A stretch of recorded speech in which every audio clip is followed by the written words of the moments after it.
નમસ્કાર વિદ્યાર્થી મિત્રો, ગગન ઓનલાઈન એકેડમીમાં આપનું હાર્દિક સ્વાગત છે. વિદ્યાર્થી મિત્રો, તો વિદ્યાર્થી મિત્રો, આપણે ધોરણ 7માં પ્રકરણ 7 રાશિઓની જે તુલના છે એનું સદ્ધન પોથીનું સોલ્યુશન પાર્ટ 4 જે છે તમારી ચોપડી આપેલી છે એનું સોલ્યુશન કરી રહ્યા છીએ. જેમાં આપણે ગઈ વખતે પાર્ટ જે 1 છે એમાં આપણે ઘણા બધા દાખલા ગણી ચૂક્યા છે અને આજે આપણે પાર્ટ 2ની અંદર જ્યાં અટકેલા ત્યાંથી આપણે શરૂ કરીશું. તો મોડું ન કરતા વિદ્યાર્થી મિત્રો શરૂ કરીએ, અને જો ચેનલ પર નવા હો તો ચેનલને ખાસ સબસ્ક્રાઇબ કરી નાખજો, બેલ આઇકોન દાબજો જેથી તમને નોટિફિકેશન મળતી રહે. અને જો વિડીયો ગમે તો લાઇક કરવાનું ભૂલતા નહીં. તો શરૂ કરીએ મિત્રો. તો વિદ્યાર્થી મિત્રો, આપણે પ્રશ્ન 2 કરી રહ્યા છે, ખાલી જગ્યા પૂરો. ત્યાં અટકેલા વિદ્યાર્થી મિત્રો ત્યાંથી જ આપણે શરૂ કરીશું. તો પ્રશ્ન 10 એવું કહે છે 2/3 એટલે કેટલા ટકા? બરોબર છે, તો આપણે શરૂ કરીએ. તો 2/3 એટલે 2/3 કે ટકા કીધા છે એટલે આપણે 100 વડે ગુણવા પડશે વિદ્યાર્થી મિત્રો. તો 100 × 2 એટલે શું થાય? 200 થાય. છેદમાં 3 લખ્યા. ટકામાં શોધવાનું બરોબર છે, પણ આને ભાગાકાર કરીશું તો 3 વડે ભાગીશું તો 3 × 6 = 18 આવશે વિદ્યાર્થી મિત્રો. 2 લખ્યા, ઉપરથી 0 ઉતર્યા. 3 × 5 = 15, 3 × 6 = 18 ફરીથી આવ્યા. તો અહીંયા કેટલી શેષ વધી? 2 શેષ વધી. એટલે આનો જવાબ શું થશે? 66.2/3 66.2/3 એ આપણા પ્રશ્નનો શું આવે મિત્રો? જવાબ આવશે. ત્યાર પછીનો 11મો પ્રશ્ન છે 360ના 30%.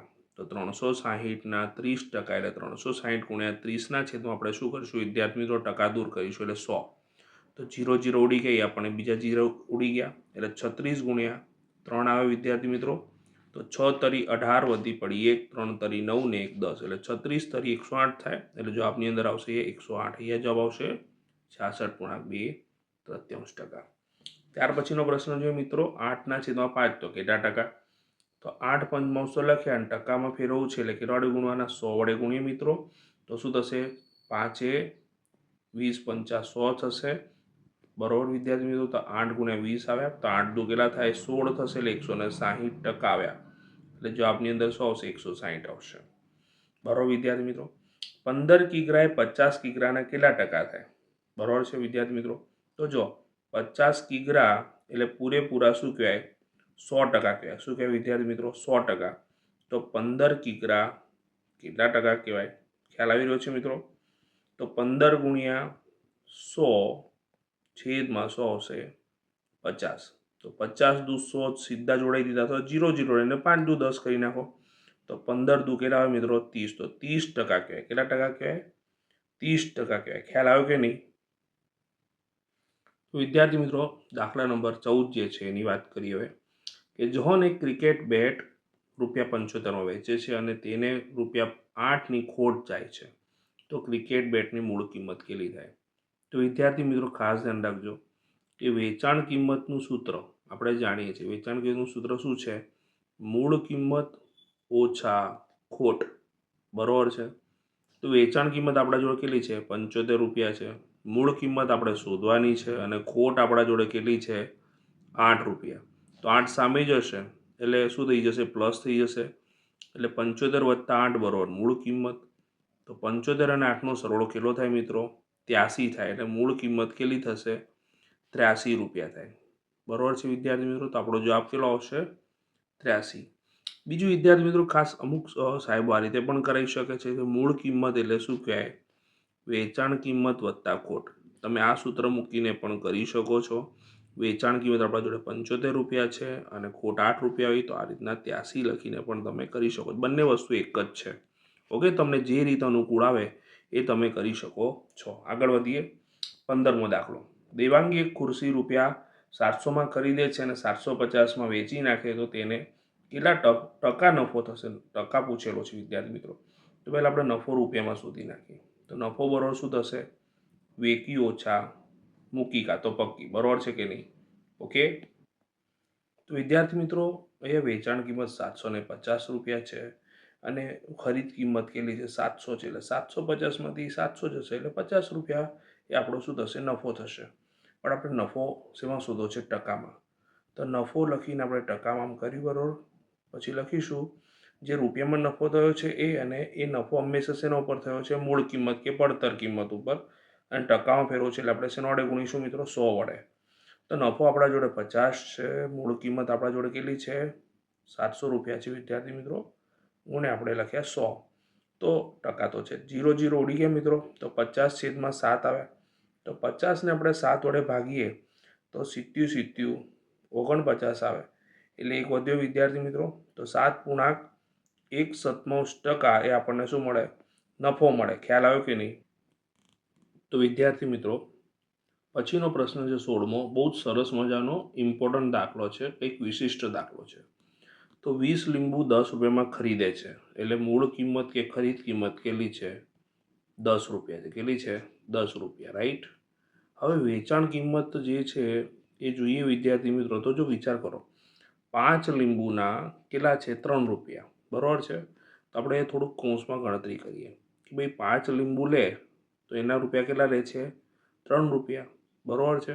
તેવા કેટલા લીંબુ વેચવાના છે? અને 20 લીંબુ વેચવાના. કેટલા? 20 લીંબુ. તો 20 લીંબુના કેટલા, બરાબર છે. તો 20 × 3/5, તો 5 ચોક 20, એટલે 4 તરીકે કેટલા રૂપિયા થયા?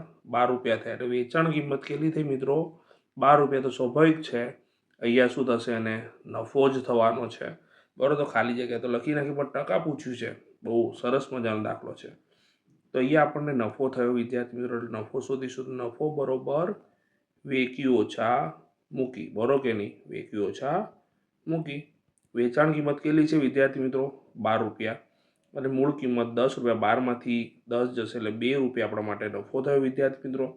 પણ આપણે તો ટકામાં શોધવાનો છે નફો, તો નફો ટકામાં, બરાબર છે. તો નફો લખ્યો, છેદમાં આપણે શું કર્યું? જે મૂળ કિંમત ઉપર નફો થાય મૂળ કિંમત લખી, ગુણ્યા શું લખ્યું? 100. ટકામાં મેળવો એટલે 100 લખ્યા. તો નફો આપણા જોડે 2 છે, મૂળ કિંમત આપણા જોડે કેટલી છે? 10 છે, અને ગુણ્યા લખીએ આપણે 100. 0 0 ઉડી ગયા વિદ્યાર્થી મિત્રો, તો 10 × 2 કેટલા થાય? 20. તો 20% નફો થયો, એટલે એ 20 લખીશું અને ટકામાં આપણે લખી નાખીએ. ખ્યાલ આવ્યો કે નહીં? બરોબર છે. ત્યાર પછીનો 16મો દાખલો છે. ₹3000નું વાર્ષિક 10% લેખે 3 વર્ષનું વ્યાજ કેટલું થાય? તો જો આ છે આપણા જોડે પી, આ આપણા જોડે છે આર, અને આપણા જોડે છે ટી.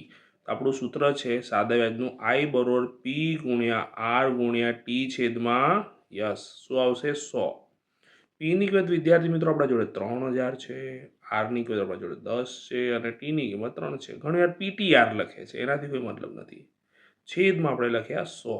એક આ 2 મીંડા અને આ મીંડું અને એક મીંડું ઉડી ગયા. તો 3 તરી 9 થયા, અને પાછળ કેટલા મીંડા આવે? 2 મીંડા આવે. એટલે ₹900 જે છે એ વિદ્યાર્થી આપણું શું થાય?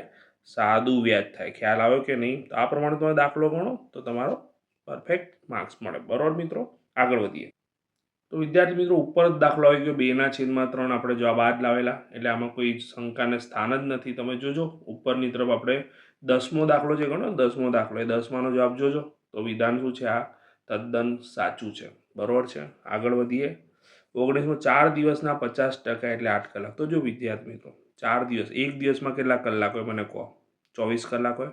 તો 4 દિવસના કલાક કેટલા થઈ જોઈએ? તો 4 દિવસના કલાક કેટલા થાય? તો 4 × 24 કરીએ આપણે પહેલાં.